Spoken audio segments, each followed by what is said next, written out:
phenomenal individual. As a sportsman, he achieved the highest levels. He started his rugby career at Stirling County in his native Scotland, and was as an under-18 and under-19 international for Scotland. He then came to London and played for one of our local clubs here, Wasps, and with them won 3 league titles and the European Heineken Cup in 2004, and twice he was top point scorer in English club rugby. Internationally, he got 70 caps for Scotland, scored 220 points, competed in 3 World Cups, and was key in Scotland's success in the then 5 Nations Championships in 1999. I'm not going to say any more. I'm going to leave Kenny to tell you his story.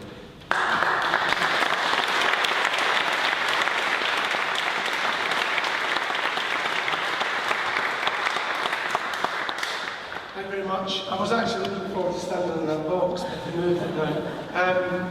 Now, I'd like to add a bit more to that. I was also a dyslexic dancer, and some people still might not know who I am, so I'm Gabby Logan's husband. It's really interesting coming to this school, and I came here a couple of months ago to see Mrs. King, and how the enthusiasm within the school with the teachers and around the whole place, and I've visited quite a lot of schools. And it was funny listening to Kat's story, because 35 years ago I was a young man, 7 years old, and I couldn't read and write. I thought I was just like a run around the playground like every normal child, and I really struggled to communicate and physically get my story across, and I started feeling really sad and not feeling great about myself. And when you're 7 to 8 years old, it's quite hard, isn't it, because you don't really know who to ask or who to look at. And when I was at school, I was told I was thick, stupid, all the things that some of you guys might have had. But what I didn't have was a Moat School. I didn't have somebody I could talk to who could understand my feelings. And growing up through school was hard. Every day I used to go and go, this is my day, I'm going to show the school that I'm bright and clever. Because deep down I knew I was, I just couldn't get my story across, couldn't think of what to say and how to say. And the more that happens as you go on, you get tighter and more quiet. And I was very lucky to have rugby, something that gave me the pat on the back, made me feel good about myself. And even though I was only playing it once or twice a week at school, I just got that nice feeling that I was wanted and I didn't feel stupid or thick. And when you've got teachers who don't understand you, it's really hard. And I went through school till I was about 16 and I didn't know I was dyslexic. I just thought I was stupid. And when I was told I was dyslexic, I was over the moon, because I thought 10 days on antibiotics, I'll be sorted. But it didn't work. We all know that, and I'm proud to stand here and say I'm dyslexic. But when I was 16, I didn't tell anybody. A handful of people knew I couldn't read or write, and I spent most of my life until I was 29, 30 years old without telling anybody I couldn't read and write, because I was ashamed of being stupid or thick. Now, we all know some of the best dyslexics in the world: Richard Branson, Einstein, Winston Churchill, Jackie Stewart, me. They're very bright. We just think differently. And the world needs people that think differently. And you're the future of the people that think differently. But when I was playing rugby, little things used to find it really hard. You know, when I was going into team meetings, and I would go in early, and I'd see all the pens and paper on the table. So I'm now panic.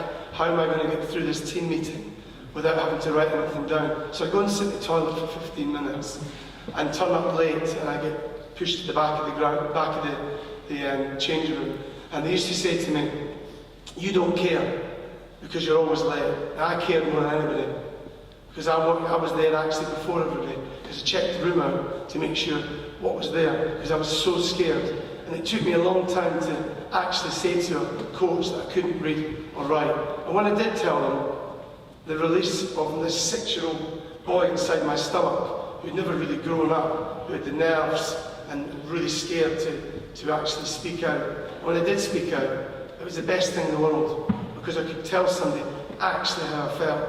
And at 31 years old, and to go through, 30 years old, should I say, to go through something like that. But a couple of little stories. When I first met my wife, I sent her a text and I said, "I'll meet you later, dear sweat heat." Predictive text, surely. Just for you guys, sweetheart.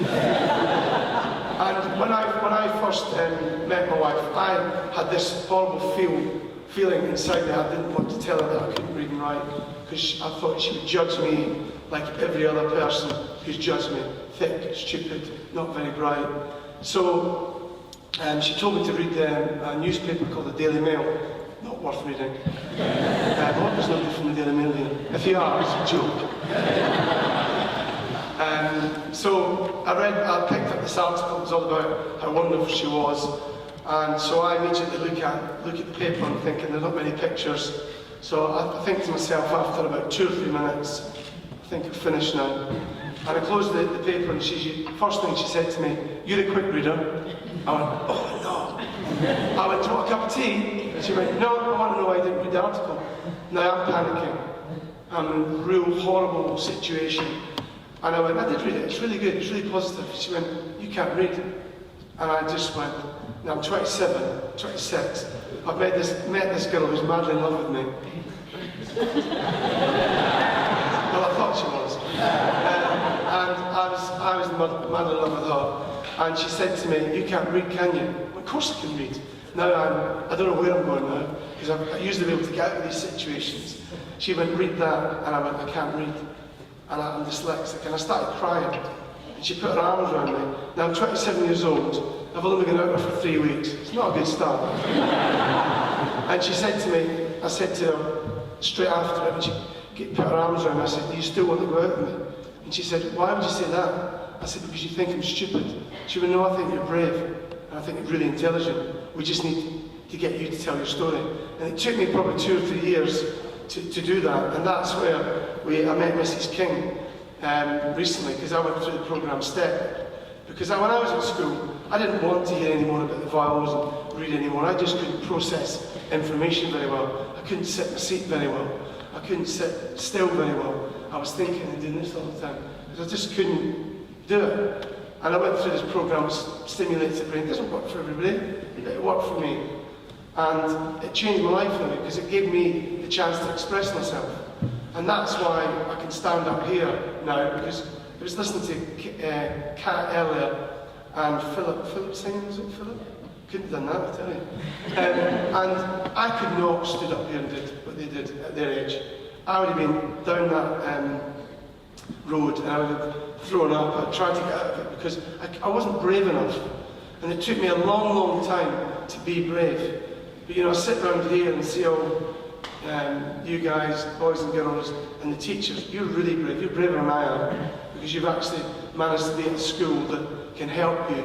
Now, when I was playing rugby, I was a farmer's son, and I loved being in the farm, but I was quite good at that. But farming now is a hard life. I'd love to be a farmer, but it's not. You need a lot of land now to be a farmer. So I need to get a job for myself. Who's going to employ a dyslexic man? Nobody. And what they do with dyslexics is, there's a guy called Theocritus, famous dyslexic.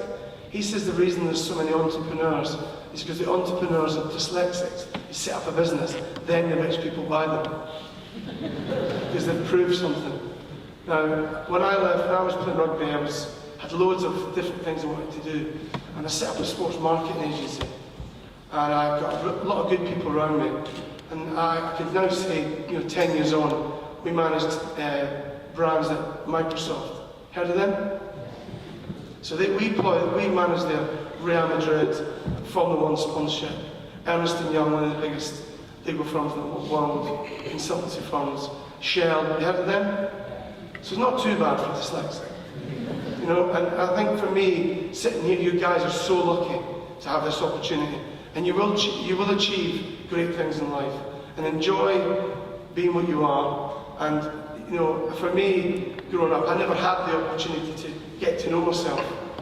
And I think if I look back now, 35 years ago, I wish I was here, because I would have had maybe I'd been even more successful. And playing for my country and playing for Wasps was brilliant, and Strictly Come Dancing. But my biggest achievement is to stand up here and tell you my story, because I feel good about that, and I want to help a lot of young children. Don't want to feel like I did. And as I said earlier, the Moat School has given you a great opportunity. I'd just like to thank Mrs. King and Simon and the Board of Governors for letting me stand up here and tell you my story. I could probably stand up here for hours and tell you more funny stories, but I know time is very tight. So thanks very much, and I hope you're enjoying the Rugby World Cup. Are there any Japanese fans here? You weren't 2 weeks ago. Thank you very much, and enjoy your day.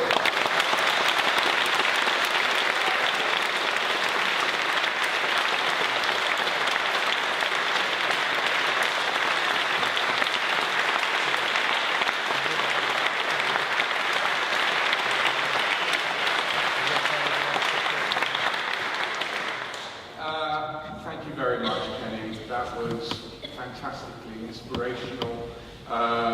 And, you know, we at the Moat know how dyslexia is not a barrier. It's something that makes you what you are, and it's something that you take with you and is part of your being, and is part of what will help you to succeed and get to wherever you want to get to. But that was hugely inspirational, and thank you very much. The only thing I would add is that, of course, if you'd have been at the Moat, you would then have been playing for England. I shouldn't have said that, really, should I? It's now, to wrap things up, I'd like to just make a few thank yous. Thank you to Mrs. Fogel and Miss King for your reports and all the work that you've done throughout the year, and you do every year. And also to all of the staff at the Moat who are tremendous, and I think, you know, the effort, the skill, the care that they bring, the dedication is absolutely fantastic. We have some guests, including Louise Eilon, who is one of the founders with Mrs. Vogel of the Moat, and it's a delight to see her back here. We have Mr. Sharman, who stepped in while Miss Marchant was away on maternity leave, and did a fantastic job. We have lots of parents and carers and friends, and it's always fantastic to see you. But above all, we've got the Moat pupils, and on behalf of everyone, on behalf of the governors, and I represent the governors, and let me tell you that you are what makes our job worthwhile. You're the reason that we do this, and keep it up, you're fantastic. We know that. Now, and finally, but not least, I need to certainly thank the performers, Philip, Romalyn, Eric and Ben, who I thought were outstanding. Mr. Popper, thank you very much for sorting that out.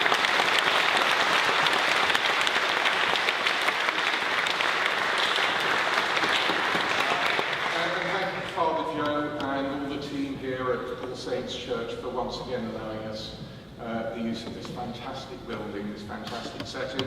That's all I have to say, other than to invite all our guests back.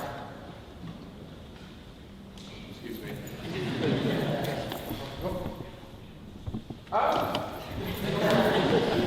I did forget something. Right, okay. Right, forget about that. Please ask Paris and Harry to come to the stage.